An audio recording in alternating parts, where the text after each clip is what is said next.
Hello दोस्तों, क्या हाल है आप सभी का। आईआईएफ की नई वीडियो में आपका स्वागत है। ये जो आप स्क्रीन पे रिंग देख रहे हैं, ये इतनी ज़्यादा खास है कि साइंटिस्ट इसका प्राइस तक सेट नहीं कर पा रहे। असल में ये रिंग डायनासोर की हड्डियाँ, मिटियोर यानी कि स्पेस से अर्थ की तरफ गिरते हुए पत्थर और गोल्ड को मिलाकर बनी है। इसलिए ये रिंग इतनी ज़्यादा रेयर है कि इसका प्राइस तक डिसाइड नहीं कर पा रहे। आपको ये तो पता ही होगा कि चांद पर पहला कदम नील आर्मस्ट्रॉन्ग ने रखा था, पर क्या आपको ये पता है कि दूसरी बार चांद पर कौन गया था? बस एल्ड्रिन ही वो एस्ट्रोनॉट हैं जो चांद पर दूसरी बार गए थे। पर फैक्ट ये नहीं है, फैक्ट तो है इनका अजीब वर्ल्ड रिकॉर्ड। असल में इनका वर्ल्ड रिकॉर्ड ये है कि इन्होंने चांद पे सबसे पहले पेशाब करा था, तो इस हिसाब से चांद पे पेशाब करने वाले ये पहले इंसान हैं।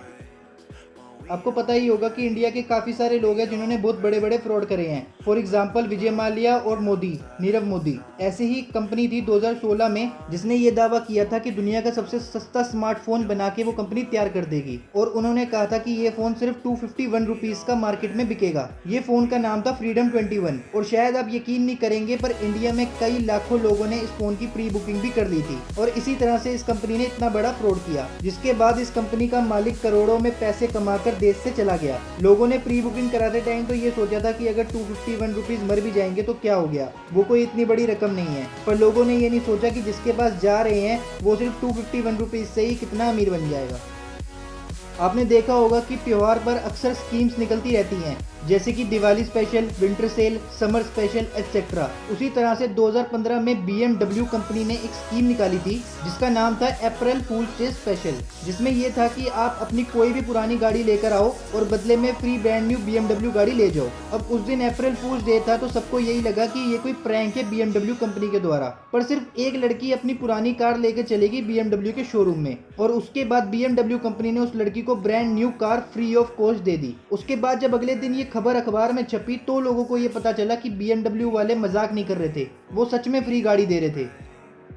आपको ये लगता होगा कि जिसकी पैसों की लॉटरी निकलती है वो बहुत लकी इंसान है, पर आज मैं आपको ऐसे इंसान के बारे में बताने जा रहा हूँ, शायद ही उससे लकी कोई इंसान पूरी दुनिया में होगा। जिनको आप अभी स्क्रीन पे देख रहे हैं, इनका नाम है इसोतोमू यामागुची। ये एक जैपनीज है। जब ये काम के सिलसिले में हिरोशिमा गए थे तो पहला एटॉमिक बम हिरोशिमा में गिरा था, और फिर जब वहां से अपने होम टाउन नागासाकी आए तो दूसरा एटॉमिक बम वहां गिरा, और ये दोनों ही ब्लास्ट से बिल्कुल सही सलामत बच गए। इसलिए इनको दुनिया के सबसे लकी इंसानों में से एक माना जाता है।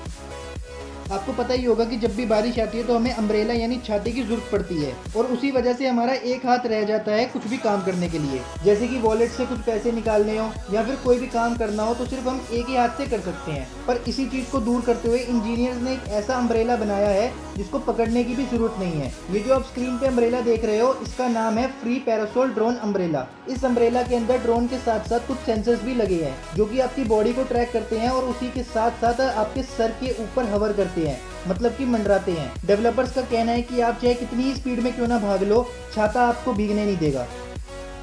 ये जो आप स्क्रीन पे गेम देख रहे हैं, इसका नाम है कार सोकर गेम। असल में इसमें होता ये है कि जैसे इंसान फुटबॉल खेलते हैं उसी तरह से इस गेम में गाड़ियां फुटबॉल खेलती है। इसमें एक बड़ी सी बॉल होती है जिसको गाड़ियों से टक्कर मार के गोल करना होता है। पर क्या आपको ये पता है कि ये असल दुनिया में भी होता है? ब्रुकलिन में एक रेड हुक नाम की जगह है जहाँ पे फुटबॉल को गाड़ियों के साथ खेला जाता है। यहाँ पे एक बहुत बड़ी सी बॉल होती है जिसको गाड़ियों से टक्कर मार के गोल करते हैं, और इसके अंदर खास बात तो ये है कि यहाँ पर गोलकीपर कोई गाड़ी नहीं होती, बल्कि एक जेसीबी मशीन होती है जो गाड़ियों को गोल करने से कुछ इस तरह से रोकती है। ये दुनिया की काफी सारी यूनिक गेम्स में से एक है। ट्रैफिक को हैंडल करने के लिए हमेशा से ही ट्रैफिक लाइट्स को लगाया जाता है, पर क्या आपको ये पता है कि दुनिया में एक ऐसा भी देश है जहाँ पर कोई भी ट्रैफिक लाइट होती ही नहीं है, और वो देश कहीं दूर नहीं है बल्कि अपना पड़ोसी देश भूटान ही है। यहाँ पे आपको सभी जगह ट्रैफिक को हैंडल करने के लिए ट्रैफिक पुलिस ही मिलेगी, और ऐसा नहीं है कि यहाँ पर ट्रैफिक लाइट्स को लगाने की कभी कोशिश ही नहीं करी। भूटान ने अपने कुछ स्पेसिफिक जगहों पे ट्रैफिक लाइट्स को लगाया भी था, पर उसके कारण एक्सीडेंट्स और बढ़ने लग गए। वहाँ के लोगों का ये कहना था कि ट्रैफिक लाइट्स के कारण वो कंफ्यूज हो जाते हैं। उसके बाद वहाँ की ट्रैफिक लाइट्स को हटा दिया गया और वही पुराना ट्रैफिक पुलिस वाला तरीका अब चल रहा है वहाँ पर। थैंक यू दोस्तों, आज के लिए इतना ही। मैं मिलता हूँ आपको नेक्स्ट वीडियो में।